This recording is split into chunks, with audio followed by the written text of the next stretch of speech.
Mari kita buka ayat Matius pasal 11 ayat 25 sampai 30. Judulnya adalah Ajakan Juru Selamat. Demikian pula tema yang saya angkat berjudul yang sama, Ajakan Juru Selamat. Yesus Kristus menawarkan sebuah hubungan dengan kita, tapi bukan hanya itu, dia juga rindu dan sanggup menolongmu. Ayat 25 bunyinya begini, pada waktu itu berkatalah Yesus, aku bersyukur kepadamu Bapa, Tuhan langit dan bumi, karena semuanya itu engkau sembunyikan bagi orang bijak dan orang pandai, tetapi engkau nyatakan kepada orang kecil. Berbahagialah orang berdosa yang berharap pada Allah. Tuhan tidak suka orang yang merasa dirinya pandai, pintar, yang sudah tahu segalanya. Justru disembunyikan rahasia tentang Allah. Kita nggak bisa kenal Yesus sekedar karena agama. Kita harus mengenalnya secara pribadi. Jadi bukan pengetahuan belaka, tapi pewahyuan. Seperti Petrus ketika berkata, engkaulah Mesias. Yesus langsung berbicara begini kepadanya. Bukan dari pikiranmu itu, tapi Bapakku membisikkan sebuah wahyu di hatimu. Pada waktu itu berkatalah Yesus, aku bersyukur kepadamu, M huruf besar, kepada Allah Bapa. Aku bersyukur kepadamu Bapa, Tuhan langit dan bumi. Sangat menarik bagaimana Yesus memanggil Bapaknya. Dia berkata, Bapa, Tuhan langit dan bumi. Tuhan Yesus ini mengajarkan hubungan, itu yang dia tawarkan. Dia datang ke dunia bukan menawarkan agama, dia datang untuk menyerahkan hidupnya. Jadi dia mau kita sama Tuhan itu bukan agamawi, tapi kehidupan seutuhnya. Semuanya, agama juga, itu permulaan, itu bukan akhir segala sesuatu. Tetapi iman kita itu harus sampai mendarah daging, harus sampai ke gaya hidup, harus sampai ke sehari-hari, hingga mempengaruhi semua pikiran, perkataan, perbuatan. Yesus meneladankan sebuah hubungan dengan Allah Bapa. Dia datang ke dunia untuk menjadi jalan, untuk menunjukkan gimana caranya kita berhubungan dengan sorga. Dia memanggil Bapa begini, Bapa, Tuhan langit dan bumi. Dia ajari sesuatu kepada Anda dan saya. Pertama dia sebut Bapa. Dia tunjukkan bahwa Allah itu tidak mengerikan, sekalipun dia holy atau suci. Allah itu nggak jauh, dia itu Bapa, dia itu Allah yang sangat pribadi. Banyak orang salah paham dengan Tuhan, dikiranya Tuhan itu jual mahal. Mana ada sih Bapak yang baik jual mahal sama anaknya, Bapak yang perlu, malah yang melindungi, malah yang terbeban dulu bagi anak-anak. Sebelum putra-putrinya bisa berbakti, Bapak itu akan berikan segala-galanya, namanya orang tua. Berarti yang pertama harus Anda perhatikan dalam hidup ini, dalam setiap pergumulan, Allah itu mau menolongmu. Coba katakan begini kepada diri sendiri, Allah mau. Sekalipun saya nggak mendengarnya, Anda bisa mendengar sendiri. Dan Tuhan bisa mendengarkan Anda. Katakan Allah mau. Makanya gelarnya Bapa. Bapa, Tuhan, langit dan bumi. Dia sebut Bapa dulu. Berarti Allah mau. Selama yang Anda minta, selama yang Anda inginkan dan rindukan itu ada di dalam firman-Nya. Tidak melanggar firman Allah.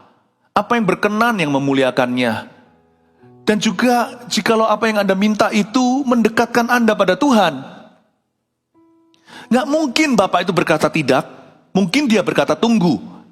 Sebab waktumu bukan waktuku. Segala sesuatu indah pada waktunya. Tapi kalau dia berkata Bapa, berarti Allah itu selalu mau. Waktunya aja yang harus Anda sabar. Tetapi Allah tidak akan menolakmu. Lalu dia, yaitu Tuhan Yesus, menyebut Bapanya Tuhan langit dan bumi. Kata Tuhan di sini Lord, atau yang Maha Kuasa. Yesus ajarkan kepada kita untuk mengerti, bukan hanya Bapa itu mau, tapi Bapa itu sanggup. Jangan hanya percaya bahwa Allah itu mau, tapi yakinlah bahwa Allah mampu. Kadang-kadang kita meragukan Tuhan. Apakah mujizat masih ada? Kalau saya berdoa itu Tuhan bisa jawab nggak ya? Pergumulanku ini gede loh, besar loh. Masa mampu dia melakukan sesuatu? Jangan pernah kita itu meragukan Tuhan. Yesus ajarkan waktu dia menyapa Bapaknya, Tuhan langit dan bumi. Semua kuasa ada di bawah kakinya. Jadi dua hal ini kita pelajari dulu. Ikut Yesus itu percaya bahwa Bapa mau dan Bapa mampu. Tapi banyak orang Banyak anak-anak Tuhan sayangnya merasa bahwa Allah itu mampu. Iya, tapi apakah dia mau? Mampu sih mampu. Tapi apakah Tuhan itu mau menolongku? Nah itu pertanyaannya. Sehingga mereka jadi ketakutan sebelum berdoa. Mereka jadi orang yang meragukan sebelum bertanya. Sebelum meminta, sudah tertolak. Jangan tertolak hatimu. Dialah kedua-duanya. Di dalam Yesus, Allah kita adalah ya dan amin. Dia mau dan mampu. Ayat 26 bunyinya begini. Ya Bapa, itulah yang berkenan kepadamu. Semua telah diserahkan kepadaku oleh Bapakku, dan tidak seorang pun mengenal anak selain Bapa, dan tidak seorang pun mengenal Bapa selain anak, dan orang yang kepadanya anak itu berkenan menyatakannya. Kata menyatakan di sini adalah pewahyuan. Lihat itu. Semoga apa yang saya sampaikan sederhana ini menjadi pewahyuan bagi dirimu. Sebab ada banyak hal tidak bisa kita pelajari bahkan secara teologi. Ada hal-hal tertentu di dalam iman yang harus kita tangkap dengan hati. Kita mau belajar segala sesuatu. Sekalipun kita bisa bahasa Ibrani, Yunani, saya juga mengerti. Karena saya juga adalah seorang pendeta. Tapi saya tahu dibutuhkan kerendahan hati untuk percaya bahwa Allah yang kita sembah itu dalam Yesus Kristus, Dia mau dan mampu. Aplikasi itu hanya bisa karena kuasa. Firman Tuhan itu baru berlaku di mana hati ada wahyu. Makanya Tuhan bilang begini, orang yang rendah hati bukan yang merasa pandai atau merasa bisa. Orang yang seperti itu berkenan pada Allah, dan anak Allah berkenan menyatakannya. Saya harap ketika Anda mendengar firman ini bukan seperti mendengar ceramah. Saya harap lewat tutur kata saya yang terbatas dan pengetahuan saya yang terbatas pula, di balik kalimat dan setiap huruf yang saya ucapkan, jikalau Alkitabiah, Anda bisa mendengarkan suara Roh Kudus berbicara kepadamu. Itulah permulaan mujizatmu. Percayalah Dia mampu. Mujizat itu ada. Ayat 28, marilah kepadaku semua yang letih lesu dan berbeban berat, aku akan memberi kelegaan kepadamu. Ini ayat yang sangat famous atau terkenal. Mari kepadaku yang letih lesu, yang berbeban berat pula, Tuhan akan memberi kelegaan. Tapi pertanyaannya, kenapa ya seringkali kita nggak datang pada Tuhan kalau kita dapat masalah atau mengalami problema? Ya itu tadi. Kalau kita nggak percaya Dia itu mau, berarti kita nggak percaya kalau Dia itu mampu. Mungkin kita percaya Dia mampu, tapi kita nggak yakin Dia mau. Kayaknya kita ini nggak layak. Makanya darah Yesus bukan di Jumat Agung ini Dia dicurahkan supaya kita dilayakkan. Bukan supaya kita sempurna dalam sehari, tapi supaya kita diterima ketika dalam pertobatan atau dalam kerinduan kita datang menghadap Tuhan setulus-tulus hati. Ayat 28 menjelaskan keraguan manusia. Kenapa nggak datang pada Allah? Padahal Tuhan sudah ngomong jelas-jelas di sini, nggak bisa lebih jelas lagi. Datang kepadaku jikalau kau letih lesu, berbeban berat, termasuk jikalau karena dosa atau kesalahan.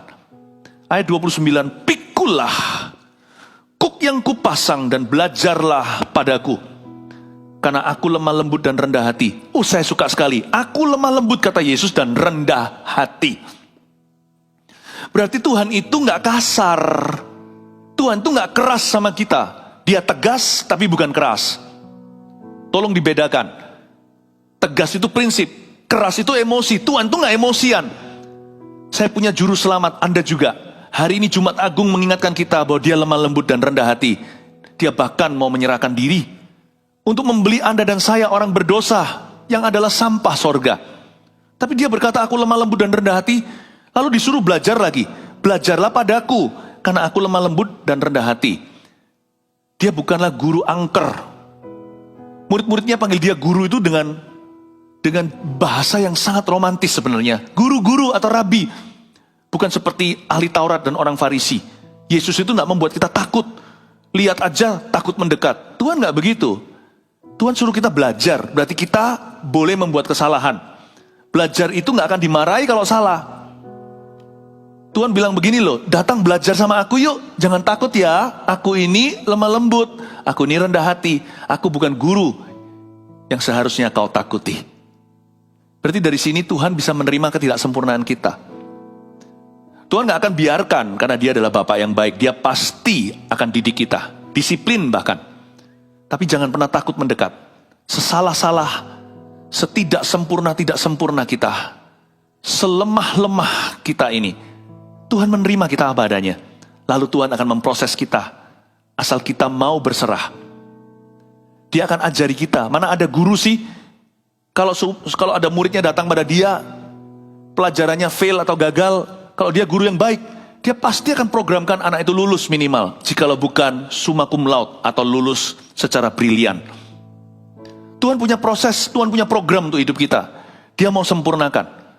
Tapi dia akan mulai dengan ketidaksempurnaan kita. Dan dia tidak akan marah. Dia berkata, kemari. Aku tuh rendah hati, aku tuh lemah lembut. Aku gak akan bentak kamu. Jadi sama Yesus tuh aman, luar biasa. Saya tahu saya tidak akan disemprot oleh dia. Saya itu enggak, hubungan saya dengan Tuhan itu enggak ketakutan. Sama Tuhan itu tenang hatinya. Dia lemah lembut dan rendah hati. Dia mau mengajari kita. Asal kita janji begini. Ini janji pada diri sendiri sih. Jangan janji-janji sama Tuhan, nanti janji palsu. Janji sama diri sendiri. Aku enggak mau buat kesalahan yang sama 2 kali. Berarti itu kebodohan. Bukan kesalahan, berarti saya nggak belajar dari kesalahan saya di masa lalu. Saya nggak berani janji muluk-muluk. Saya tahu saya masih buat kesalahan seperti Anda. Tapi saya akan berusaha tidak buat salah yang sama. Setiap kali saya datang pada Tuhan minta ampun, minta maaf, selalu salah yang baru. Setiap kali saya salah dalam sesuatu yang baru saya pelajari, saya akan berkata, Tuhan tolong ajari. Miliki hati yang mudah diajar. Berkata, ya Tuhan sorry ya. Gak berani berkata aku gak sengaja. Kebanyakan kesalahan itu kesengajaan. Tapi ini sesuatu yang baru. Aku tadi emosi kelepasan. Maafkan Tuhan, maafkan Tuhan. Lalu kita minta pengampunan Tuhan. Tuhan itu punya hubungan dengan kita itu guru dan murid. Bukan hanya bapak dan anak. Karena itu belajarlah sebanyak-banyaknya dalam kehidupan ini. Untuk menjadi seperti Tuhan. Bukan jadi Tuhan. Jadi seperti Kristus dalam segala sesuatu. Dalam pikiran dan perbuatan. Yang terakhir. Sebab kuk yang kupasang itu enak. Dan bebanku pun ringan. Bebannya kok bisa jadi ringan ya? Bukannya saya datang pada Tuhan letih lesu berbeban berat. Bebannya bukan menjadi ringan saudaraku. Kitanya yang jadi kuat. Kalau kita berguru sama Yesus. Baca firman bukan untuk dapat pengetahuan, tapi supaya diubahkan. Kita menghadap tata Tuhan ketika kita memuji, berdoa, minta tolong Roh Kudus untuk kerjakan tanah hati kita. Bukan supaya kita jadi lebih agamawi, tapi supaya kita jadi rohani. Supaya kita hidup oleh roh dan bukan kedagingan yang isinya kemarahan, hawa nafsu. Tetapi roh yang isinya adalah kasih, damai sejahtera, sukacita, kelemah lembutan. Penguasaan diri bahkan. Nah kalau kita dikerjakan oleh Tuhan, kita berguru sama Kristus, lama-lama bebannya bukan jadi ringan. Kitanya yang jadi stronger, kitanya yang jadi kuat. Jadi kuk yang kupasang itu enak, bebanku pun ringan. Menjanjikan bahwa orang yang mau mengindahkan undangan Tuhan, ketika juru selamat menawarkan diri, orang yang mau berserah diri, orang yang mau dibentuk oleh Kristus. Ku mau sepertimu Yesus, disempurnakan selalu dalam segenap jalanku, memuliakan namamu. Orang yang mau dibentuk, ku mau sepertimu Yesus, disempurnakan selalu dalam segenap jalanku, memuliakan namamu. Step by step, heart to heart, selangkah demi selangkah, sehati demi sehati, sifat demi sifat. Sekalipun nampak lambat, tapi aku tahu ku kan sempurna nanti. 1 tahun kemudian kita menoleh, dulu yang membuat kita mundur, sekarang sudah gak mempan atas hidup kita. 2 tahun kemudian kita menoleh lagi, kita melihat hal-hal yang membuat kita takut, sekarang sama sekali tidak ada cubitannya. 5 tahun dari sekarang kita menoleh, hidupku egois sekali. Di masa lalu, sekarang kita lebih berani berkorban, bahkan bisa angkat beban orang lain, bisa menguatkan saudara-saudara seiman. Bukan kuknya jadi ringan. Berat badan rohani kita bertambah. Dulu kanak-kanak, sekarang dewasa.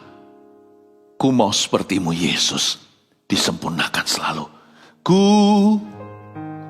mau sepertimu Yesus,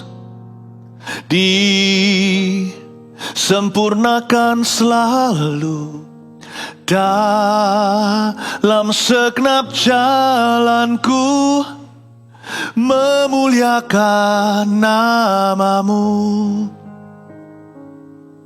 Ku mau sepertimu, Yesus, disempurnakan selalu dalam segenap jalanku, memuliakan namamu.